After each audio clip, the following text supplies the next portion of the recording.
All right, so I guess I lied. This will be the last video for tonight. And it's just because I didn't hit everything I wanted to hit about the circle, and then about the elements, and then about the earth grades and how that all kind of corresponds together. So last little thing, because I'm getting tired, I'm going to start not making as much sense, and these won't be as good as my last few. So anyways, I guess to start, I'll say, so back to the syncing up with nature thing that I was getting onto with the whole sale thing.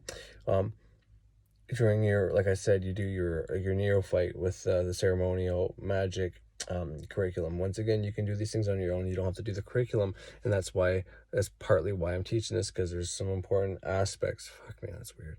Some important aspects to understand about if you're going to try to do this stuff on your own without following a curriculum.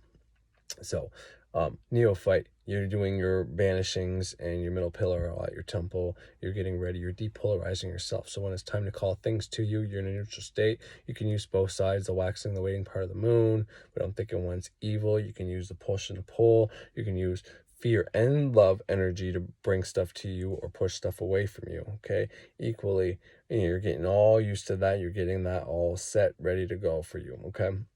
So then you get in the earth grade to learn about your finances. Then you get in the earth grade to learn about finances and your health and get those shits in tuned. Basically, by you syncing up when you're in the earth grade, you're syncing yourself. The neophyte grade, you basically, fucking Christ, I gotta turn the card on. Okay. So the neophyte grade, I was gonna say that wrong. I'm trying to remember, and I'm pretty sure this is why I gotta stop. But neophyte grade, you're syncing yourself up with nature while you're doing this. Okay, you're and because like there's more in the curriculum, there's more than just doing those exercises over and over again. And then I'll get you synced up to a certain amount. Go outside, putting your feet on the ground will also help a few times. But there's the cycles of the sun there. You have to say specific things at specific times. There's a few other little things that I can't exactly remember right now off the top of my head, but that helps sync you up with nature. Once you start the earth grade and it's time to take care of your finance and your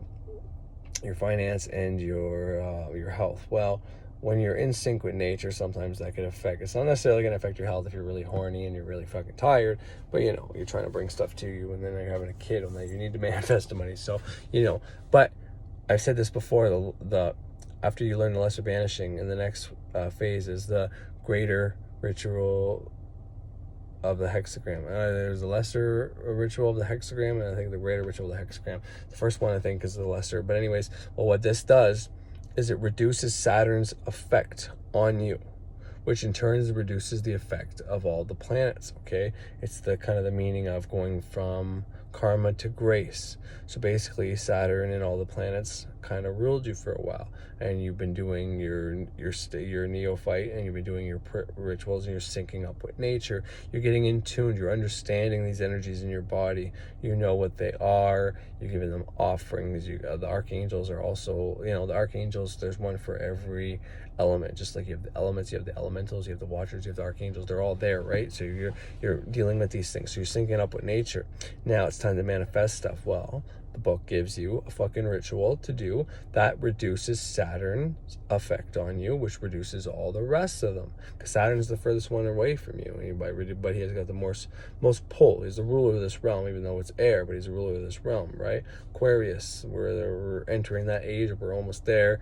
Well, Saturn, right? He's an air sign, anyways. But point is, you learn that ritual, and when you learn that ritual and you start doing that ritual, it makes the manifestation also easier by doing that. Okay, I swear to God, and whether it's because this ritual actually does something, or because that ritual has been programmed and a bunch of people have done it, probably in the thousands to millions over time, have done it and put energy in it, and they all agree that that's what it does. Well, now it's doing that. You got to understand that there's certain things you look at that you don't know what's been programmed into there, but there's something been programmed in there, and it doesn't matter, but on a subconscious level it can affect you unless you inoculate yourself to that. Okay, and that's kind of what I was talking about with the circle thing that I didn't hit yet. I programmed myself to only be able to manifest when I'm in my circle. So that means if I'm out and about and I'm not near my temple, I can do manifestation in my head. okay? But I make myself go to my temple in my head, backtrack my steps, whatever. Kind of like the same thing I said, that if I forgot to close the circle, I went to bed with a circle up because something weird was happening. Maybe I felt the presence, whatever. Put a circle up, that shit stops. I do a lesser banishing in that room, that shit stops. So, but in my head in the car, and you know, I've done it driving too before, but in my head in my car, I backtrack everything, I'm back in my fucking room. Okay, and that's what I do if I forget to close my circle, because they say stuff about if you don't close the circle or you don't use a circle, the demons could attack you and shit like that. And you know, I don't believe that, but who knows? And so I still, just even though I don't believe it, I don't make fun of it. I honor the traditions that I've taken on. I just pick and choose what I want and then make fun of some of the other stuff. I honor those things because, you know, it's respect. You gotta give respect to other people's religions, even if you don't fucking agree with them to a certain extent. But you get what I'm saying. So yeah, I backtrack, and everything I did after getting up out of where my circle was projected in my head, I backtrack in my head right back to that spot. If I can, I'll lay back down the spot, but if I'm in the car, then I backtrack all the way in my head just to that spot, close the circle, and then I fast forward to where I am now. This way, because there's no time and space. There's no time in the astral realm. So, you know, those things could attack you. They cannot attack you. But, you know, you're going to realize. Anyways, so the point is, if I'm out and about and I need to manifest something, you know, reject, banish, deny works regardless. But that's for the thoughts, right? So before something happens, you got to reject, banish, deny the thoughts of the thing happening. Like for the example that my wife hit that animal, I kept thinking in my head over and over that if she's turning on brights, maybe I should tell her. But instead of banishing those thoughts whenever I got them, I wasn't doing that. I just kept saying to myself, oh, no, I won't tell her. What are the odds? Shit like that. And then my sister and her boyfriend in the back, I get talking with them. Before you knew it, it wasn't a deer she hit, it was a raccoon. But you know, it's still, she hit an animal. Right? Things don't always work out exactly the way you want them. You can ask for 10 grand, you can get 20, or you can get $200. Doesn't mean you're always going to get it. Depends on a variety of things. But anyways, so I see myself at my temple wherever I am in time and space. And if it's because I want to do something out in nature in a different spot, well, at my temple I have a mirror. And a long time ago I read this book about, you know, it was a visualization trick. And you know, you go to this forest, beautiful forest, and there's this altar with a temple, and then all of a sudden you look through the mirror on the temple, and then it brings you to, like, I think it was like your house or somewhere, anyways, and then you visualize yourself getting whatever you wanted. I did that for a while, and then I got a pretty big check after. So I incorporate that idea. If I ever find that book, I've tried before and I haven't been able to find it again. It was on one of my old iPhones that I broke. But anyways, I do that trick. I go to my altar in my house, which has a big mirror. Basically, it's on a mirror. And I look into the mirror, and then I project myself to wherever I am. This way, it's like attracts like, right? I'm in my temple, but technically I'm out and about. But anyways, by programming yourself to only be able to manifest things whenever you're in your temple space or in your in front of your altar, if you do that enough and you get that programming in, then you don't risk having the things like I said, because, you know, killing an animal is not cool, but there's a lot worse things that can get into your mind. If you want to start watching movies with your wife from time to time, and you're worried about being programmed, getting into the movie and getting bad things, well, maybe it's something you should look into. But anyways, so back to those forces of nature that control us and all that, doing that hexagram, the lesser ritual of the hexagram and the greater ritual of the hexagram, well, the lesser one reduces the planet's hold on you. Doesn't mean you still can't ask them for stuff, but it reduces and it also, that helps you become less polarized in certain areas. Like I said, if you have a passion about something, you don't want to depolarize in that area, because, you know, suck all the life out of, all the fun out of life. But, you know, you don't want your chakras, once you start opening them, to be just overwhelming and then rule you. You know what I mean? You don't want to be all animalistic, animal mind. And, you know, there's a lot of magicians, I think that's sometimes why they go to the dark side, because they try to fast track things. They maybe don't take enough time to do it. And some of these things take hold. Your first few chakras are the darker ones, the more animalistic ones. So if you only get those open and you think you're all that in a bag of chips, because sometimes you can only open those first 3 chakras and you can do some pretty good shit. I know I have, but you got to keep going up.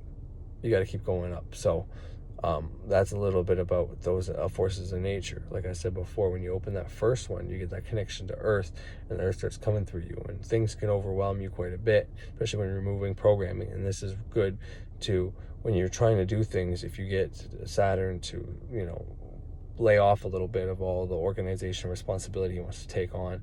It's a good thing because, you know, I was having some pretty hard times with my wife until I started doing the lesser of the hexagram, and then things seemed to reduce because I got Saturn and, you know, it was the 7th house, which is the marriage house, retrograde. So because they say before 30 to not get married, and I was married before I was 30, so thank God he was retrograde, so it reduces his energy on me already.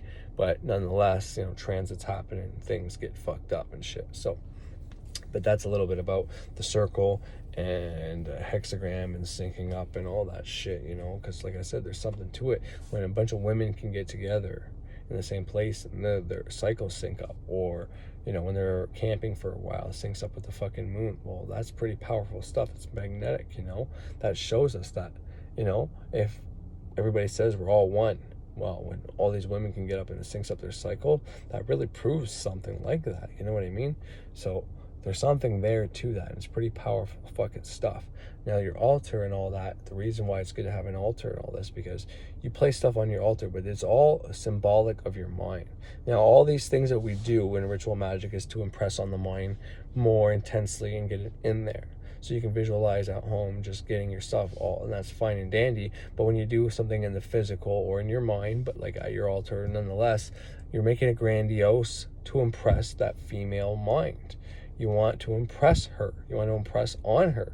You want to show her that you mean business. So you're using symbolism, you know. That wand is an extension of your left arm. The athame is an extension of your right arm, which is your male mind and your female mind, which could also be, it's also air and fire. There's an air dagger and a fire blade. There's a fire wand and air blade too you can have. And, you know, if you have a cup there and you put the fucking air wand in it, that's like sex. If you have a fucking pentacle there, maybe it's got some space and you put the knife in it, it's like sex. Once again, it's female and male. These are all symbolic for your mind. Just like when you cross your hands for prayer, you know, you put your hands on the praying sign there. Well, it's like your two minds connecting, your left hand and your right hand. If you're doing it in the middle, remember what I said about whenever you take your right hand is controlled by your left side of your mind and left hand controlled by the right side of the mind. But when they cross that midpoint, you engage both sides of your mind. So you do that, you know what I mean? You're crossing shit. It's I think these little things have powerful effects. Don't ever think that they don't. That's what all ritual magic is based on. Now, going naked in your rites versus, you know, having a robe, that's all up to you. In my head, I could be as naked as I want. No one sees me. But if I have the option, I do it. I do honor that about the whole witchcraft thing. Being naked in your rights is a sign that you're no longer in slavery. And I take that seriously. And I like to show the planets that I'm not. And that I'm not ashamed of my body and all that, you know. Adam and Eve covered up, so according to the Bible and all that, because they were ashamed. Well, I like to prove that I'm not ashamed of my body. And you can't really go out in public and get a fucking fine doing that. But, you know, I'll show the spirits. And I'll show what fucking right. But I do that when I can. Obviously, if you can't, you can't, you know. So that's a little bit more about all that. Like I said, I'll get into subconscious programming. But yeah, doing your ritual over and over again, following these steps is great. But if you can find a way to incorporate some of these things that I said in your own little version of practice, then that's fine, you know. But I would still say skim through some of these magical books for their practices to see what they say. And you don't have to do what they say word for word. But, you know, there's a lot of these things that work because there's been energy put into them. But once again, the secret is whatever energy you believe, whatever programming you put in your head, if you believe it, it will work. Okay, I know I say the age of Aquarius means, I keep saying the age of Aquarius is us realizing we create stuff with our mind. I think that's part of it, but it's because I made this episode a long time ago saying what is the event, and the event is the age of Aquarius. The event is us using our mind to manifest our reality, coming to that realization. So that's why I confuse those. So I don't necessarily think age of Aquarius is that. The Divine Venus Alyssa there, she made a great fucking video. I saw it last night at like 3 a.m. because I always wake up at 3 a.m. every fucking night. But yeah, it was great about what's going on right now. She really, you know, I don't ever think anybody's one truth is the ultimate truth. You know, I learned a long time ago that people say their truth and we hear things from channelers and whatever. That's what we need to hear at the time. Like in the Matrix, you know, she told Neo he wasn't the one even though he was the one. Well, that's what he needed to fucking hear. You know what I mean? That's what I think people do. That's why we have so many different truths, and it doesn't matter about fighting over who's more right and wrong. It's because so many other people see things in so many different ways that one person's truth from someone else is going to dumbfound them, versus someone else is going to have that effect for somebody else. And that's why it's important for all of us to share when we get comfortable with sharing. Anyways, let's call that a night, and I'll be talking to everybody tomorrow. Have a good one.